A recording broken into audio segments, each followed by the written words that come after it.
بسم اللہ الرحمن الرحیم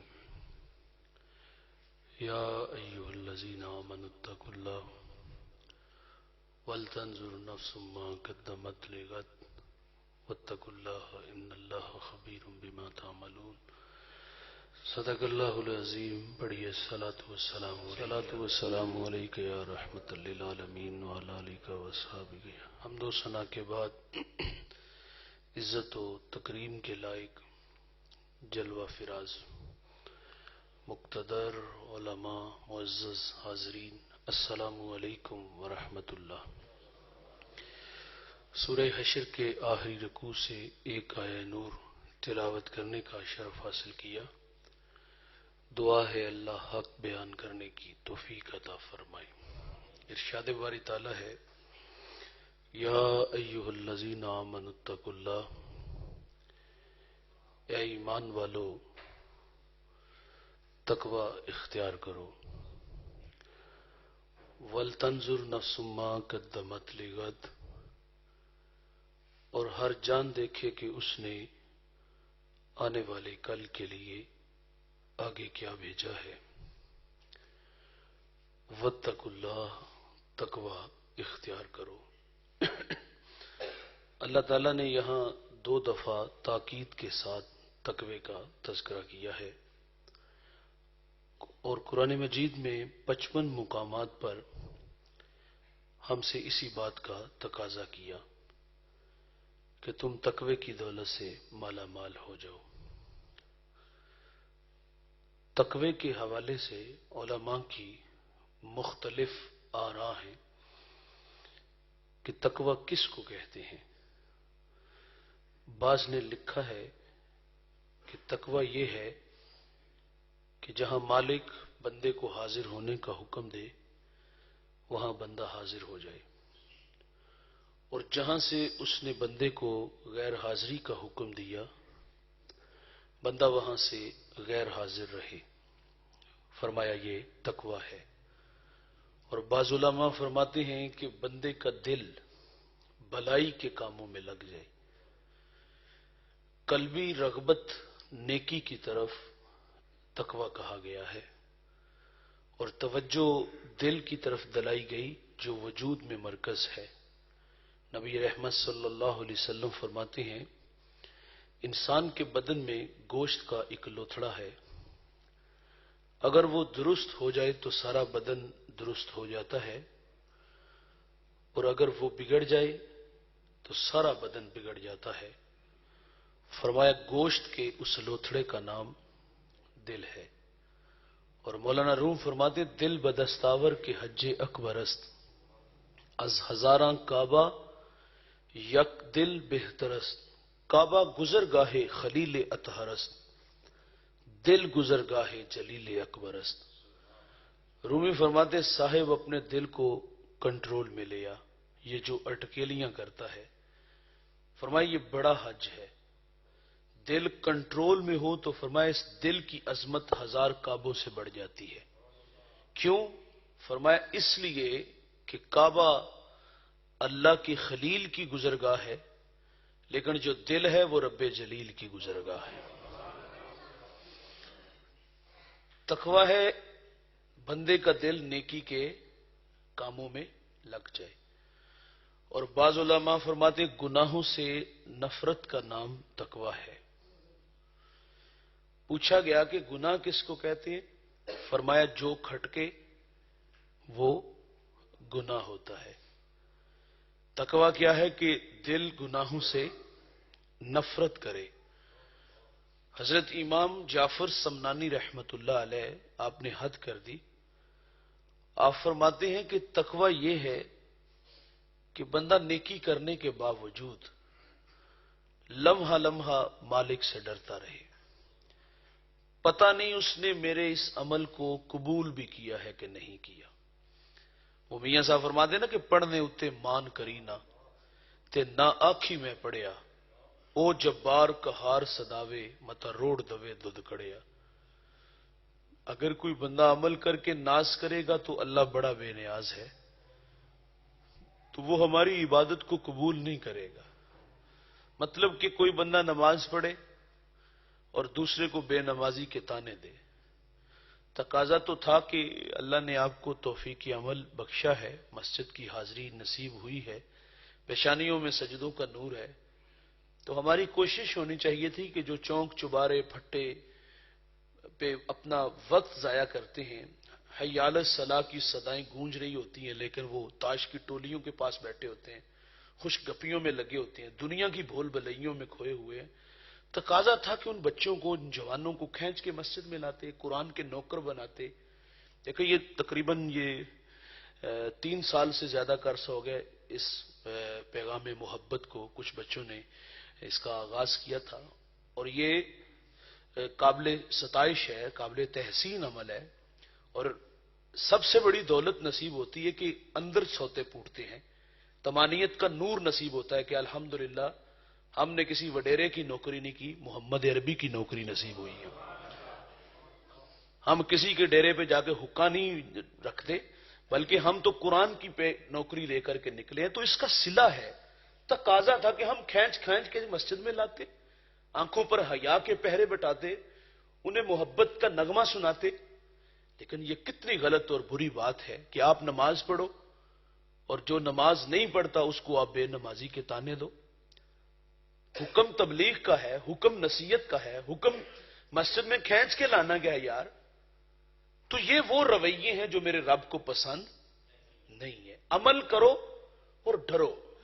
وہ میری دادی اماں، وہ ہم بچپن میں ان سے ایک بات سنتے تھے، وہ کہتی کرو تو پھر بھی ڈرو، نہ کرو تو پھر بھی ڈرو۔ تو وہ تقوی ہی بیان کرتی تھی۔ اگر آپ عمل اچھا کرتے ہیں تو اللہ کا شکر ادا کریں کہ اس نے توفیق عمل بخشا ہے، اور عمل کر کے اترانا، اس پہ ناز کرنا، تو یہ وہ رویے ہیں جو رب کو پسند نہیں ہے۔ نماز پڑھو تو بے نمازی کے طعنے نہ دو، بلکہ تمہیں فکر لگ جائے کہ یا اللہ میں نے اس بندے پہ محنت کرنی ہے، اس بندے کی پیشانیوں میں سجدوں کا نور لانا ہے، تو اللہ آپ کی مدد فرمائے گا، وہ نمازی بنے گا۔ لیکن اگر آپ بے نمازی کے طعنے دو گے تو پھر وہ مسجد کی حاضری نصیب نہیں ہوگی۔ عمل کرو اور اللہ سے ڈرو۔ بنی اسرائیل میں ایک جوان تھا، وہ راہ دین سے بھٹکا ہوا تھا، اور مرنے سے پہلے اس نے اللہ سے معذرت کر لی کہ یا اللہ آج کے بعد گناہ نہیں کروں گا۔ اب گناہ چھوڑ دیے، بری مجالس چھوڑ دی، برے راستے چھوڑ دیے۔ ظاہر ہے ایک گناہ گار گناہوں کی بستی سے نکل کے نیکوکاروں کی بستی میں آئے گا۔ اب نیک دوست اس کے معاون ہوں گے، ان کے ساتھ بیٹھنے سے اسے فائدہ ہوگا۔ تو ایک بندہ گناہ چھوڑ کے نیکوں کی بستی میں آئے تو نیک بھی ددکار دے تو وہ بیچارہ کہاں جائے گا؟ اس گناہ گار نے گناہوں والی زندگی سے توبہ کی، اور دل میں شوق پیدا ہوا کہ میں کچھ دن کسی نیک بندے کے قدموں میں گزارا ہوں۔ وہ کہتے نا چنگیاں دے لڑ لگیاں میری چولی پھل پہ، مندیاں دے لڑ لگیاں میرے اگلے بھی ڈل گئے۔ چنگے بندے دی صحبت یارو جویں دکان اتاراں، سودا پاویں مل نہ لئیے کھلے آن ہزاراں۔ برے بندے دی صحبت یارو جویں دکان لوہاراں، کپڑے پاویں کنج کنج رکھیے چنکا پہن ہزاراں۔ رومی کہتے صحبت سالے ترا سالے کند، صحبت تالے ترا تالے کند۔ اچھی صحبت اچھا اور بری صحبت انسان کو برا بنا دیتی ہے۔ تو اس کے دل میں شوق پیدا ہوا کہ میں کسی اچھے بندے کے قدموں میں گزارا ہوں۔ اس کی بستی کے بالکل قریب جو ہے وہ ایک پہاڑ تھا، وہاں ایک اللہ کا بندہ رہتا تھا، اور اس کی زندگی کا ایک ہی وظیفہ تھا، وہ سونے رب کا نام علامتا تھا۔ اطراف میں اس کی عبادت کے تذکرے تھے، تو وہ یہ شوق لے کر کے اس کے قدموں میں چلا گیا، اور ماضی کے اوراق پلٹے، من کی ساری باتیں کہہ ڈالی کہ میں دن کے اجالوں میں بھٹکا، رات کے سناٹوں میں الجھا، لیکن تیرا تذکرہ سنا، تیرا نام سنا، چند دن تیری رفاقت میں گزارنا چاہتا ہوں، قبول کر لے۔ تھا وہ نیکوکار، تھا وہ شب زندہ دار، لیکن اس سے بھول ہو گئی۔ اس نے اپنا عمل اور آنے والے کا ماضی جو غفلت سے بھرا ہوا تھا اس کو دیکھا، اور دل میں تکبر پیدا ہوا، اور اس کو دھکا دے کے کہتے ہیں پلٹ جا، کہیں تیری بدعمالیوں کی نحوست میرے اوپر نہ بڑھ جائے۔ وہ پلٹ رہا تھا، سینے میں دل کانپنے لگا، قدم لرز رہے تھے، آنکھیں برس رہی تھی، من کی دنیا میں ڈوب گیا اور جی ہی جی میں اللہ سے عرض کرتا مالک تیرے بندے نے جھٹلایا، تیرے بندے نے دھکے دیے، لیکن میں تیری رحمت سے مایوس نہیں پلٹ رہا۔ وہ پلٹ رہا تھا، خدا قہر و جلال میں آ گیا، وقت کے پیغمبر کی طرف وحی کی، فرمایا جاؤ اس نیکوکار کے پاس، اس کو میرا پیغام دو کہ تیرے اس رویے کی وجہ سے میں نے تیری ساری زندگی کی کمائی کو غارت کر دیا ہے۔ پڑھنے اتے مان کرینا تے نہ آکھی میں پڑیا، او جبار کہار صداوے متا روڑ دوے دودھ کڑیا۔ فرمایا میرے پیغمبر اسے بھی ڈھونڈو جو شکستہ دل لے کے جا رہا ہے، اس کو میرا پیغام دو کہ تیرے اس یعنی حسن اعتقاد کی وجہ سے تیرے مالک نے تجھ سے درگزر فرمایا ہے۔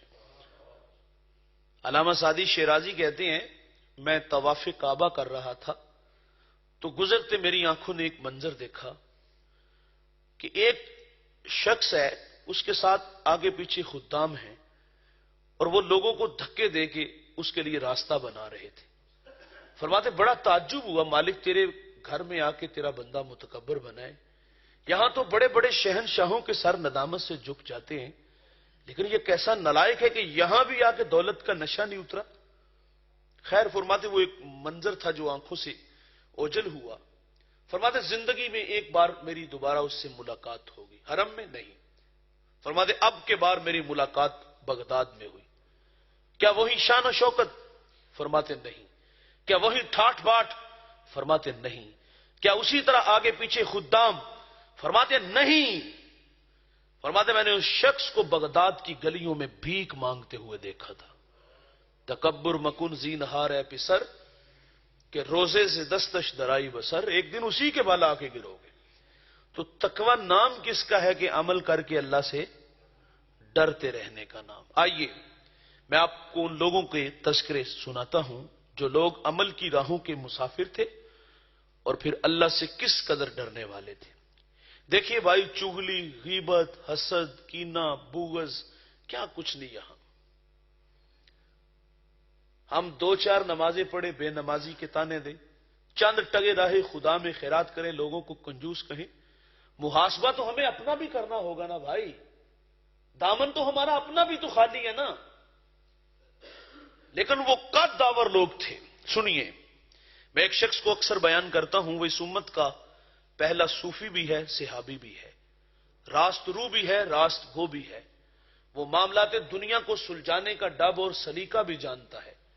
میرے نبی اس جوان کی تعریف کرتے ہیں، فرمایا میں نے جس کو بھی دین دیا اس نے تامل سے، تردد سے کام لیا، لیکن فرمایا ابو بکر وہ جوان ہے، میں نے اس کو دین دیا، اس نے جھولی میں ڈال لیا۔ وہ اتنا عظیم المرتبہ شخص ہے، حضور غزوہ تبوک کے موقع پر فنڈ کا اعلان کرتے ہیں، ہر کوئی اپنی اپنی استطاعت کے مطابق دیتا ہے۔ اچھا اس موقع پر حضرت عمر تھے، کہتے ہیں کہ آج میں ابو بکر سے بڑھ جاؤں گا۔ اچھا صحابہ کا یہ مزاج تھا، وہ عمل میں بڑھ جانے کی کوشش کرتے تھے، لیکن ہمارا مزاج ہے دنیا میں ایک دوسرے سے بڑھ جانے کی کوشش، میرا گھر ہمسائے کے گھر سے بڑا گھر ہو، اور اسی حسرت میں ہمیں موت آ جاتی ہے۔ بڑا گھر بنانے کے چکروں میں، بڑی گاڑی لینے کے چکروں میں ہم دنیا بنانے کے لیے محنت کرتے ہیں، لیکن صحابہ عمل میں ایک دوسرے سے بڑھ جانے کی کوشش کرتے تھے۔ اچھا سیدنا صدیق اکبر رضی اللہ تعالیٰ عنہ کے پاس جتنا مال تھا نا، حضرت عمر کے پاس ان کے آدھے مال سے بھی کم تھا۔ حضرت عمر کہتے آج میں ان سے بڑھ جاؤں گا، اگر وہ سارا بھی لے آئیں گے تو میرا آدھا جو ہے ان کے سارے سے زیادہ ہوگا۔ اللہ اکبر۔ حضور سوال فرماتے ہیں، یہ نہیں فرماتے کتنا لے کے آئے ہو، مقدار نہیں پوچھی، بلکہ یہ پوچھا کہ گھر کیا چھوڑ آئے ہو۔ اگر پوچھ لینا کہ کتنا لے کے آئے ہو تو پھر عمر کا مال حضرت سیدنا صدیق اکبر سے زیادہ تھا۔ حضور عمر سے پوچھتے ہیں، عمر فاروق سے پوچھتے ہیں گھر کیا چھوڑ آئے ہو؟ عرض کی آقا آدھا لے آیا ہوں، آدھا چھوڑ آیا ہوں۔ اور جب سیدنا صدیق اکبر کی باری آتی ہے تو عرض کرتے آقا جو گھر میں تھا وہ آپ کے قدموں میں ہے، اور گھر میں اللہ رسول کی محبتیں چھوڑ آیا ہوں۔ غزوہ تبوک کے موقع پر ہر ایک نے اپنی اپنی استطاعت کے مطابق دیا، لیکن جب ابو بکر کی باری آتی ہے تو آپ ٹاٹ کا خرقہ پہنتے ہیں، کانٹوں کے تکمے لگاتے ہیں اور حضور کی خدمت میں حاضر ہو جاتے ہیں۔ یہ ادا اللہ کو بھی پسند آئی. سیدنا صدیق اکبر جب گھر سے نکلے تو دیوار کے ساتھ ہاتھ مارتے ہیں نا, کوئی سوئی بھی گھر میں نہ رہ جائے. اور یہ ادا اللہ کو پسند آئی. اللہ نے جبریل علیہ السلام کو حکم دیا کہ میرے محبوب کی چوکھٹ پہ حاضر ہو جاؤ, لیکن فرمایا جانا اس طرح جس طرح ابو بکر گئے. ٹاٹ کا خرقہ پہنو, کانٹوں کے تکمے لگائے. وہ تکمے لگا کے جب حضور کی خدمت میں حاضر ہوئے تو حضور فرماتے ہیں آج کس ادا میں آگے؟ عرض کی آج کی ادا جو ابو بکر نے اپنائی ہے وہ اللہ کو بڑی پسند آئی ہے. وہ اتنا عظیم المرتبہ شخص ہے, اقبال سیلوٹ پیش کرتا ہے. وہ کہتا ہے ذرہ عشق نبی از حق طلب, سوز صدیق و علی از حق طلب, روح را جز عشق او آرام نیست, عشق کو روزیست او را شام نیست, ہر کے عشق مصطفیٰ سامان اوست, بحر و بر در گوشائے دامان اوست. اقبال کہتے ہیں جوانوں اللہ سے اگر کچھ مانگنا ہے تو نبی کے عشق کا ایک ذرہ مانگو. اس ذرے نے کسی کو ابو ذر بنایا, کسی کو ذوالنورین بنایا. یہ ذرہ آفتاب بناتا ہے. مانگو تو نبی کے عشق کا ذرہ, اور اگر سوز مانگنا ہے تو ابو بکر والا مانگو, مولا علی والا مانگو. کبھی اقبال کہتے مالک تڑپنے پھڑکنے کی توفیق دے, دل مرتضی سوز صدیق دے. اتنا بڑا شخص ہے, ذرا ان کا تقوی دیکھیے.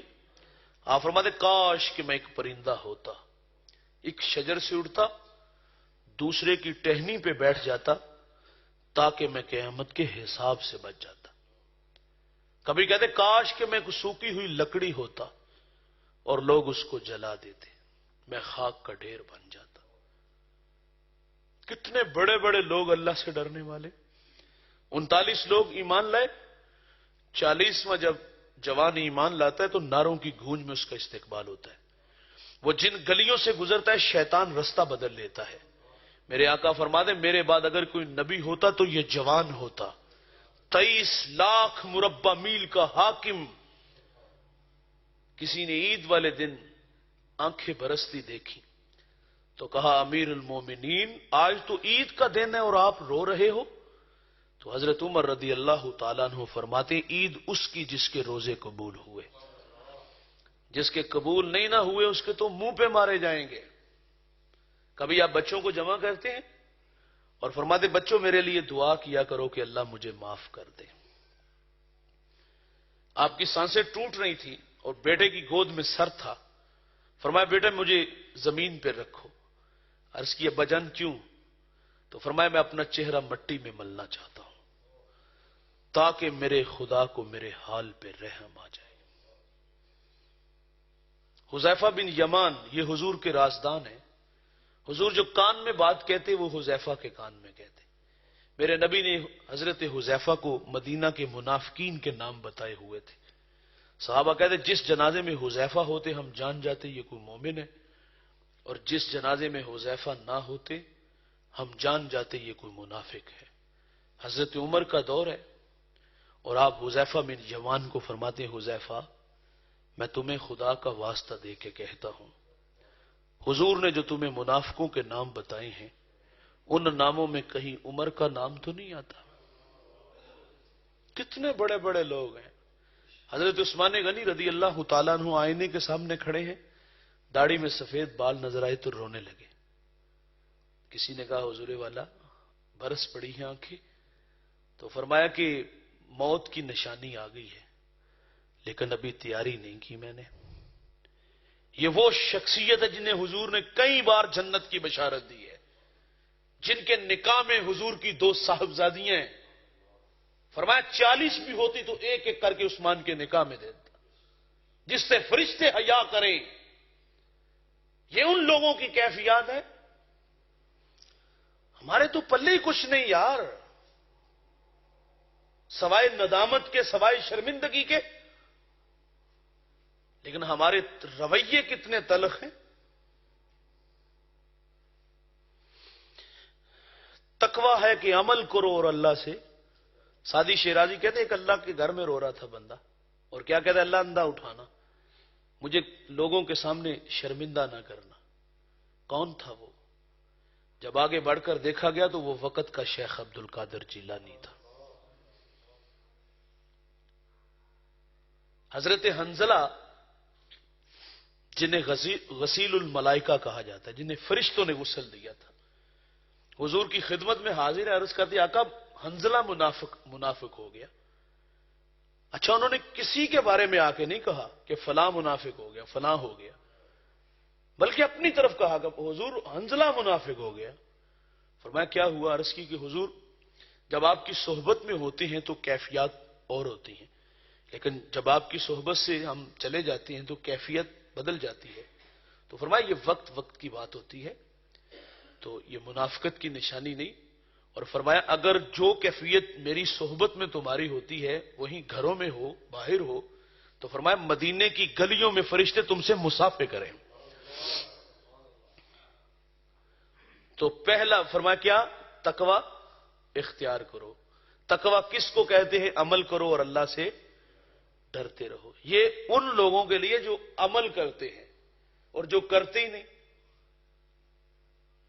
تقوی کا زیور تو اسے نصیب ہوگا جو عمل کرنے والا ہوگا اور عمل کر کے ڈرنے والا ہوگا. اور جن کے پلے عمل نہیں نہ ہوتے وہ زیادہ سیانے ہوتے ہیں. وہ ہر شخص کی پگڑی اچھالے گا. مولوی کی باری آئے گی تو مولوی پہ برس پڑے گا. آگے ارشاد فرمایا وَلْتَنْظُرْ نَفْسٌ مَا قَدَّمَتْ لِغَدٍ، اور ہر جان دیکھے کہ اس نے آنے والے کل کے لیے آگے کیا بھیجا ہے. یہ خطاب آپ کو بھی ہے مجھے بھی ہے. میری زندگی کے بہت سال گزر گئے، آپ میں سے بھی بہت سال کسی کے 50 کسی کے 20 کسی کے 70 سال گزر گئے. ضمیر کی عدالت میں بھی لگا لوں آپ بھی لگا لو. مانانم کے مندانم میں اپنے آپ کو اچھی طرح جانتا ہوں. یہاں کیا ہوں، نجی زندگی کیسی ہے، اور آپ اپنے آپ کو اچھی طرح جانتے ہو. ہم سے کہا گیا ہے کہ مستقبل کے لیے آگے کیا بھیجا ہے. دنیا کا مستقبل روشن نہ ہو تو اس کے لیے محنت ہے. 8 سے 18 گھنٹے کام کرتے ہیں، لیکن قبر کے معاملے میں ہم لوگ بے نیاز ہیں. جہاں عمل کی بات ہوگی تو وہاں ہم کہیں یہ جہاں مٹھا اگلا کنے ڈٹھا. آئے گی تے ویکھی جائے گی، آئے گی تے اللہ اکبر. اور پھر جس کو کوئی بات نہیں نہ آتی وہ کہتے مولوی بخشے گئے تھے اسی بھی بخشے جائیں گے. بھائی مولوی نے اپنی قبر میں جانا ہے، آپ نے اپنی قبر میں جانا ہے.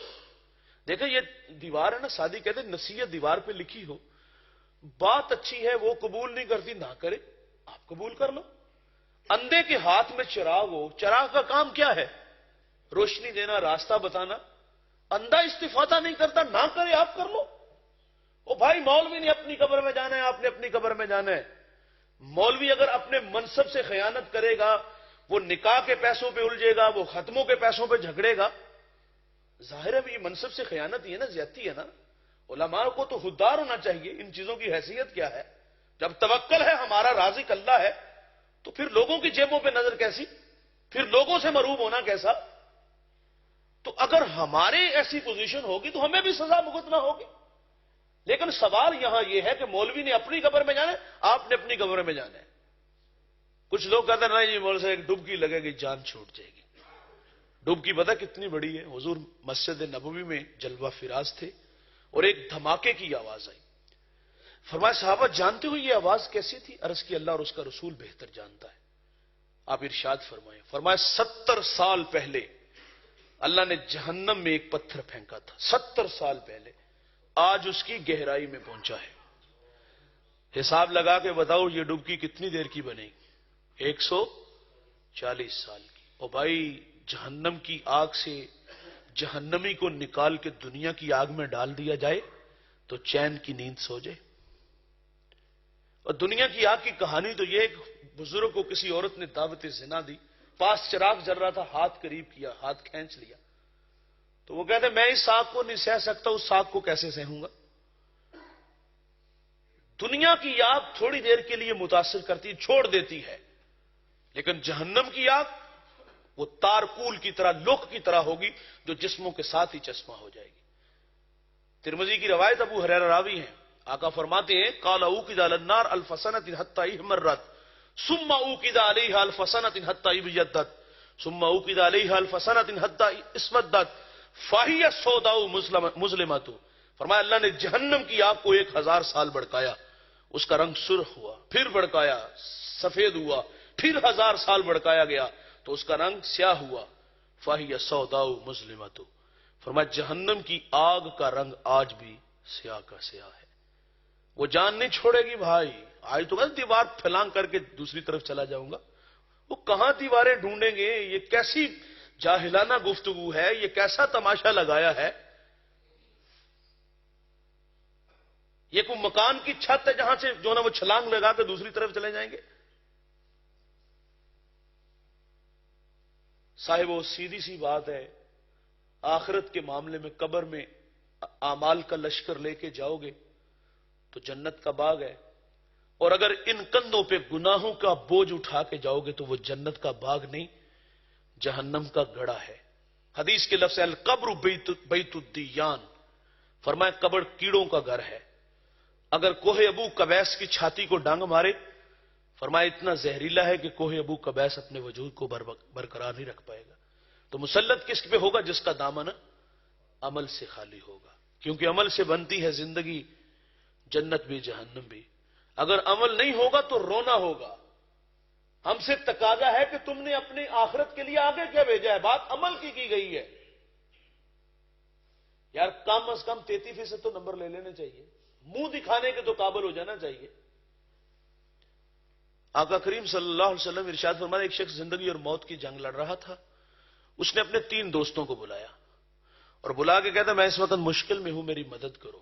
پہلے دوست نے سرے سے انکار کیا، معذرت میں تیرے لیے کچھ بھی نہیں کر سکتا. وہ کہتے ہیں نا کہ تمام عمر سہاروں کی آس رہتی ہے، تمام عمر سہارے فریب دیتے ہیں. پہلے نے کمر توڑ دی. دوسرے سے کہا بتا تو میرے لیے کیا کر سکتا ہے؟ اس نے کہا جب تیری سانسیں ٹوٹیں گی بازار سے سفید کپڑا لاؤں گا، تجھے غسل دوں گا. ہم جب اپنے مردے کو نہلاتے ہیں تو اس میں بیری کے پتے بھی ڈالتے ہیں، اس لیے کہ تاکہ صفائی ستھرائی ہو سکے، اور پھر ہم جو ہے وہ سفید لباس بعد میں پہناتے ہیں، اس کے اوپر خوشبوئیں لگاتے ہیں. اچھا یہاں جملہ سنتے چلیے، مرنے والے کو جو آخری لباس دیا جاتا ہے نا، وہ مرنے والا امیر ہے یا غریب، غنی ہے یا محتاج، شہنشاہ ہے یا گداگر، مرنے والے کا جو آخری لباس ہے اس کی کوئی جیب نہیں ہوتی. ہمارا جب کو اپنا دنیا سے زیادہ ہم سب سے پہلے چاندی کا چھلا اس کے ہاتھ سے اتارتے، پھر اس کی جیبوں سے پیسے نکالتے، یہ نہیں بھولتے. اچھا جب اس کو دفنا کے واپس آتے ہیں تو سب سے پہلا کام کیا کرتے؟ والد کی چارپائی صدقہ کرتے. والد کے کپڑے تھے وہ صدقہ کر دیے فوری. کیوں؟ اب ڈر لگنے لگا، اس چارپائی پہ لیٹیں گے تو کہیں موت کا فرشتہ میری طرف نہ آ جائے. اب کپڑے اس ڈر سے نہیں پہنتے کہ کہیں موت ہمیں نہ گھیر لے. باپ کے کپڑے صدقہ کیے، باپ کی چارپائی صدقہ کی، اور باپ کی دولت پہ سانپ بن کے بیٹھ گئے.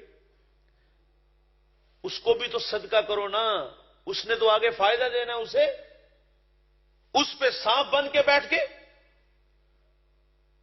تو کہا وہ چٹا لباس تیرے زیب تن کروں گا، پھر تیرے لاشے کو اپنے ناتواں کندھوں پہ اٹھاؤں گا، تجھے منا من مٹی کے نیچے چھوڑ کے اس پہ آنسوؤں کا چھڑکاؤ کر کے لوٹ آؤں گا. آقا فرماتے پھر اس نے اپنے تیسرے دوست سے کہا کہ بتا اس مشکل وقت میں تو میرے ساتھ کیا سلوک کرے گا؟ تو تیسرا دوست کہتا گھبراؤ نہیں، میں تمہاری قبر کے اندر تمہارے ساتھ چلا جاؤں گا. دوستو دوست وہی ہوتے ہیں جو مشکل اور آڑے وقت کام آئیں. مشکل میں دم دبا کے بھاگ جانے والے دوست نہیں ہوتے. یار زندگی میں نشیب و فراز ہے، اتار چڑھاؤ یہ زندگی کا حصہ ہے.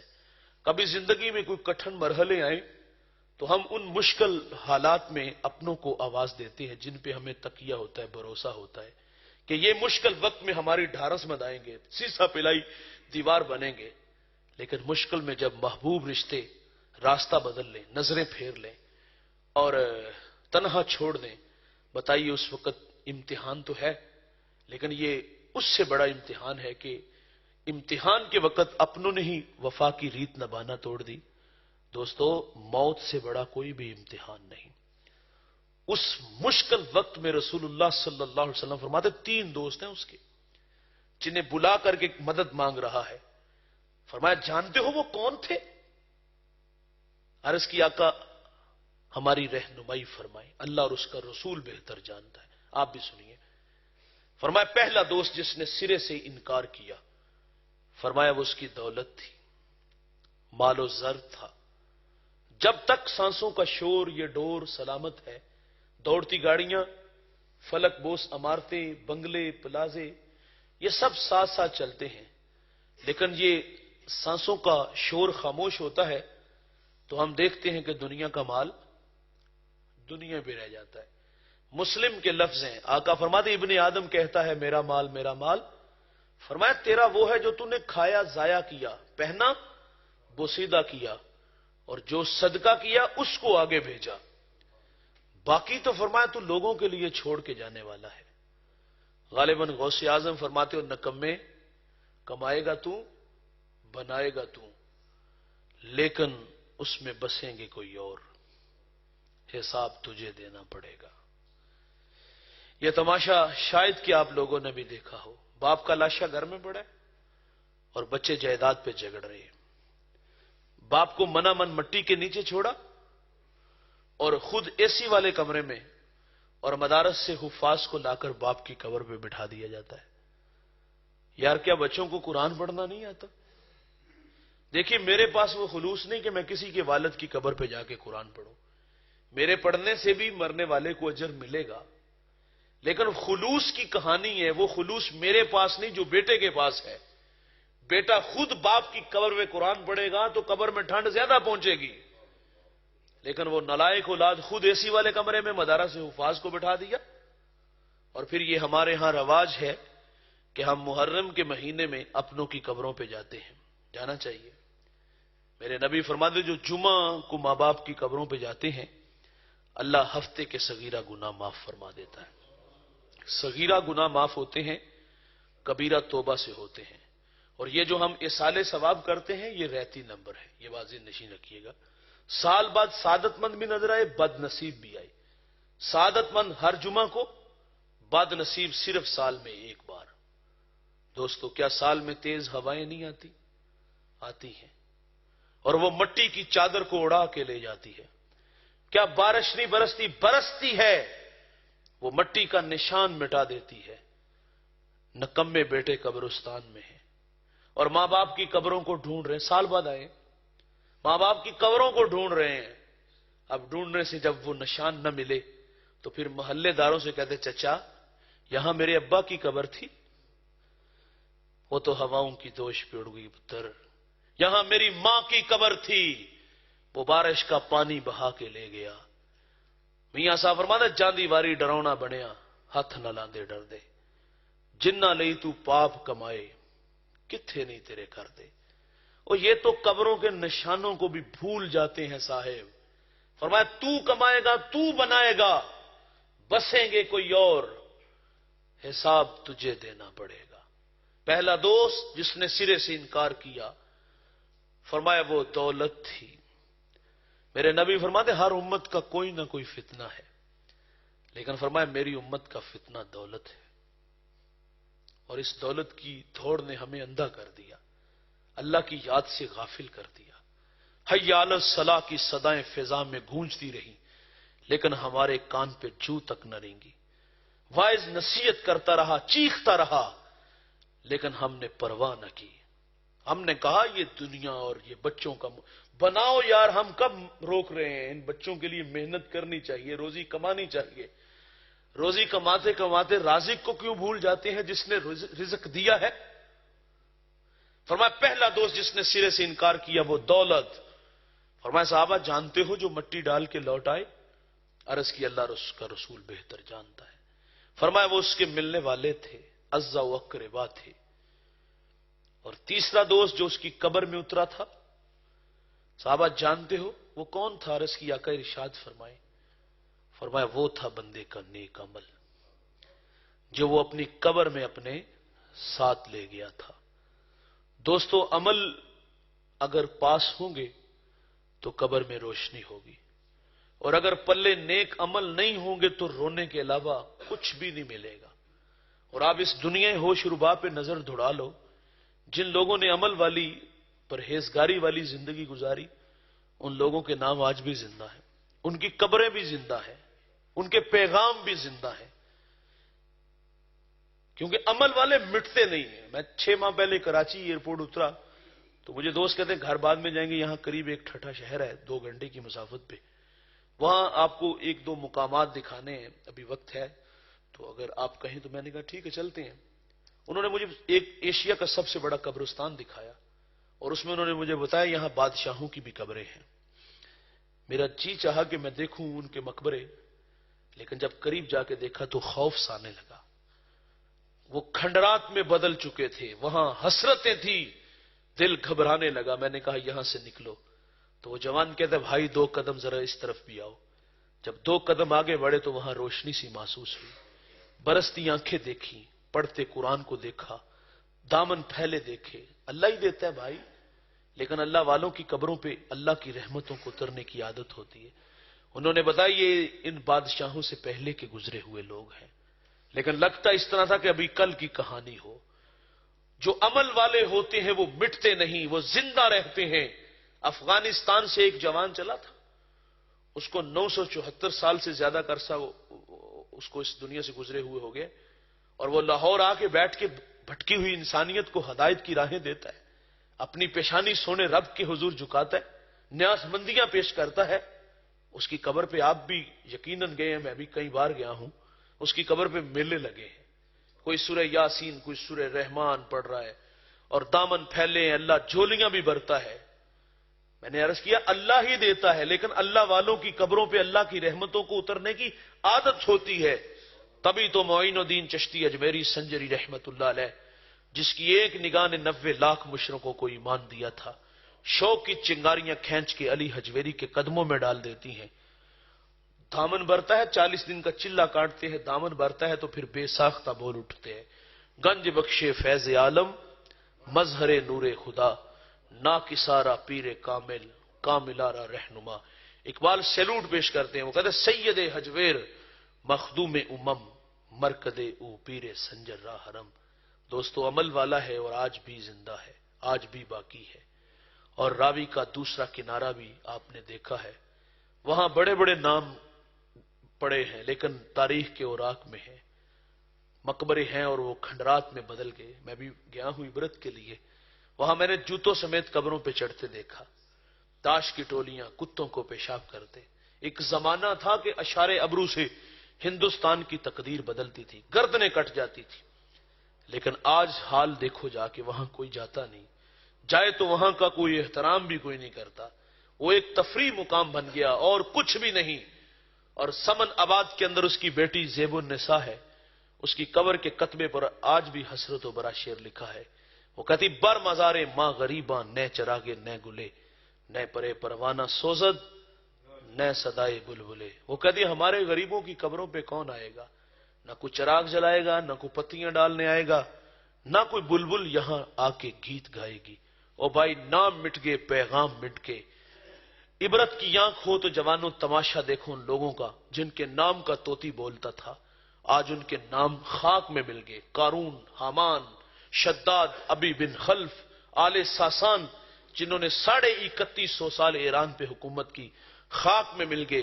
بڑے بڑے پہلوان، بڑے بڑے کچ کلا، بڑے بڑے شہنشاہ اور پیوندے خاک ہوئے۔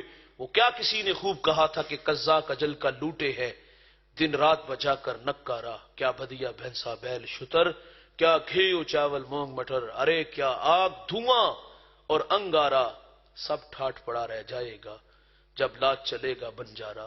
ملے خاک میں اہل شاں کیسے کیسے، مٹے نامیوں کے نشاں کیسے کیسے، زمیں کھا گئی نوجوان کیسے کیسے، جگہ جی لگانے کی دنیا نہیں ہے، یہ عبرت کی جا ہے تماشا نہیں ہے۔ اور یہیں تجھ کو دھن ہے رہوں سب سے اعلیٰ، وہ زینت نرالی وہ فیشن نرالا، جیا کرتا ہے کیا یوں ہی مرنے والا، ارے تجھے حسن ظاہر نے دھوکے میں ڈالا، تجھے پہلے بچپن نے برسوں کھلایا، جوانی نے پھر تجھ کو مجنوں بنایا، بڑھاپے نے پھر آ کے کیا کیا ستایا، اجل کر دے گی پھر تیرا صفایا۔ اور میرے حضرت تو فرما دے یہ دنیا کوڑ کباڑا ہے، سب ٹھونک بجا کر دیکھ لیا، ایک سچا ہے در سائیں کا، اس در پر آ کر دیکھ لیا، یہاں دردی نہیں سب غرضی ہیں، الفت کے رشتے فرضی ہیں، سچ کہتا ہوں کچھ جھوٹ نہیں، آواز لگا کر دیکھ لیا۔ بھائیو یہ 4 دن کی چاندنی ہے، پھر اندھیری رات ہوگی، اور وہ وقت دور نہیں صاحب، برف کے بلاک کی طرح قطرہ قطرہ کر کے ہماری سانسیں ٹوٹ رہی ہیں اور ہم موت کے بالکل قریب ہو رہے ہیں، اور وہ وقت آنے والا ہے کہ سانسیں ٹوٹ جائیں گی، چند دن یادوں کے چراغ ہوں گے، پھر ہمیشہ کے لیے بلا دیے جائیں گے۔ دوستو، اللہ نے مہلت مجھے بھی آپ کو بھی دی ہے، ہم ان سانسوں کے بدلے اچھے عمل کریں اور اپنے رب کو راضی کریں۔ نہ قبریں پرانی ہوں گی، نہ عقیدت کے پھول مہنگے ہوں گے، یادوں کے چراغ ہمیشہ جلتے رہیں گی، اور اللہ کی رحمتیں قبروں پہ برستی رہیں گی۔